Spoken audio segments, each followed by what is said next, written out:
জাল টাকা দর্শক একটা ভয়াবহ একটা, কিন্তু যারা জাল টাকা একবার পেয়েছেন তারা জানেন যে আসলে কতটা কষ্টের। যে আপনি দেখছেন একটি নোট, কিন্তু আসলে যখন এটি দিয়ে কিছু পেমেন্ট করতে যাচ্ছেন তখন দেখা যাচ্ছে যে এটি একটা জাল টাকা, এবং ভুল বোঝাবুঝি কিন্তু হয় যে অনেকে আপনাকেও প্রতারক মনে করতে পারে। তো জাল টাকা নিয়ে একটি স্পেশাল স্টোরি আমার সহকর্মী আমাদের ক্রাইম রিপোর্টিং চিফ জনাব কামরুজ্জামান খান তিনি করেছেন। আমরা তার কাছ থেকে বিস্তারিত শুনি। ধন্যবাদ 44 আপনাকে। লাখ টাকা, জি, 34 লাখ টাকা 34 লাখ। বুধবার ডিবির অভিযানে ঢাকার উত্তরা এবং গাজীপুর থেকে পাওয়া গেছে জাল টাকা। এই ঘটনায় 3 জনকে আটক করেছে ডিবি পুলিশ, যাদের প্রত্যেকের বিরুদ্ধে ইতিপূর্বেও জাল টাকার মামলা ছিল এবং একাধিকবার কারাগারে ছিল। প্রসঙ্গটা হচ্ছে যে তারা জামিন ধরা পড়ে ছাড়া পায়, আবারও ফের এই পূর্বের মতো জাল টাকা তৈরি করে বাজারে ছাড়ে। আপনি লক্ষ্য করে দেখবেন যে পুলিশ আইন প্রয়োগকারী সংস্থা এবং বাংলাদেশ ব্যাংকের পক্ষ থেকে, কেন্দ্রীয় ব্যাংকের পক্ষ থেকে প্রতি বছরই কুরবানির ঈদের আগে এবং বিভিন্ন উৎসবের আগে একটা বার্তা দেওয়া হয়, বিভিন্ন গণমাধ্যমেও বিজ্ঞাপন দেওয়া হয় যে জাল টাকা থেকে সতর্ক থাকুন।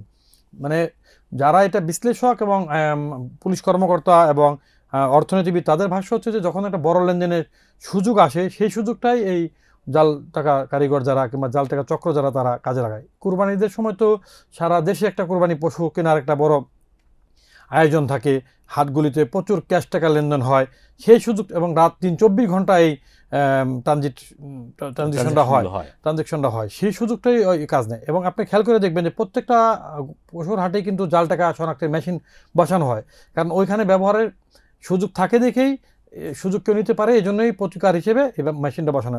এর মধ্যেও আপনি দেখবেন যে এই মাসের আজকে যে কয়দিন হলো, মাসের মধ্যে 2টা চক্র ধরা পড়েছে। 4 তারিখে কেরানীগঞ্জ থেকে একটি চক্র ধরা পড়েছে, 2জন অ্যারেস্ট হয়েছে।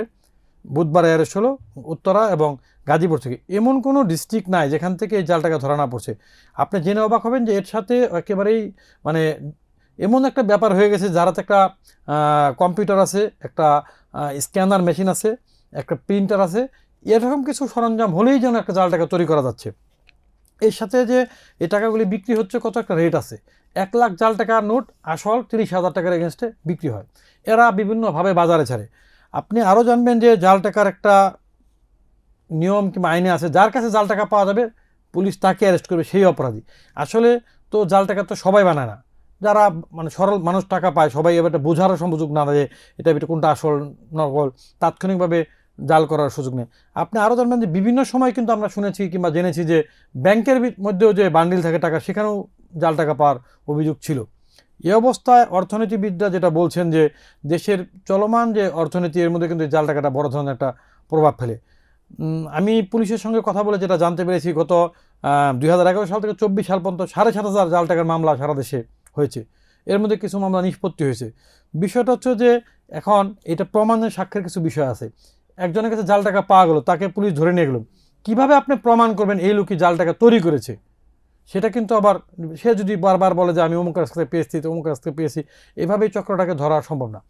এর মধ্যে গোয়েন্দা তথ্যের ভিত্তিতে বিভিন্ন পর্যায়ে যখন জাল টাকা প্রস্তুতকারীরা ধরা পড়ে, মেশিন জব্দ হয়, তাদের সাজা হয়। এক লোক আছে যে এই পর্যন্ত 3বার জাল টাকা নিয়ে ধরা পড়ছে। সর্বশেষ 2024 সালে তিনি অ্যারেস্ট, এখন কারাগারে আছে। এই লোক শুধু নিজে জাল টাকা তৈরি করতেন না, তিনি জাল টাকা তৈরির অন্যান্য সরঞ্জাম বিক্রি করতেন, সর্বপ্রথম ট্রেনিং দিতেন। মানে কতটা ভয়ানক হতে পারে। এই যে বুধবার যেটা বলছিলাম যে 3জন ধরা পড়ছে, যে মজিবর, দুলাল এবং মামুন, এরাও ইতিপূর্বে একাধিকবার অ্যারেস্ট হয়েছে, বাট আবার জামিনে ছাড়া পাইছে। আসলে শাস্তি কতদিনের কারাদণ্ড? এইটার যে দণ্ডের যে বিধানটা আছে, যেটা আসলে তো যাবজ্জীবন পর্যন্ত সাজা হতে পারে, কিন্তু ওই যে সাক্ষ্য প্রমাণ আইনের যে ফাঁক ফোকরটা তারা পায়, পর্যাপ্ত সাক্ষ্য প্রমাণের অভাবে অল্প কিছুদিন কারাভোগের পর আদালতের মাধ্যমে তারা জামিন পেয়ে যায়, নিম্ন আদালত, উচ্চ আদালত, আবার একই ব্যবসায় নামে এরকম ঘটনা অনেক আছে, পুলিশের রেকর্ডে অনেক আছে। এই চক্র নেটওয়ার্ক আবার সারা দেশব্যাপী বিস্তৃত। আগে কিন্তু আমরা জানতাম যে সীমান্ত পাড়ি দিয়ে বিভিন্নভাবে বিদেশ থেকে আসতো, কিন্তু গত 10-15 বছর ধরে দেখা যাচ্ছে যে দেশেরই বিভিন্ন আনাচে, রাজধানীতে তো বেশ কয়েকটা রাজধানীর আশপাশে ধরা পড়লো।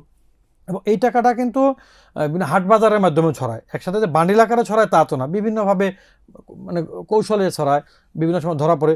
আমি এও জেনেছি যে বিভিন্ন লোক যখন ভদ্রলোক জাল টাকা নিয়ে ধরা মানে যখন দেখে যে সে প্রতারিত হয়ে গেছে, এই টাকাটা কিন্তু তখন ব্যাংকে যে জমা দিলে ব্যাংক একটা পিন মানে বাতিল করে দেয় কিংবা ছিঁড়ে ফেলেছে, পুড়ে ফেলেছে মনে হচ্ছে।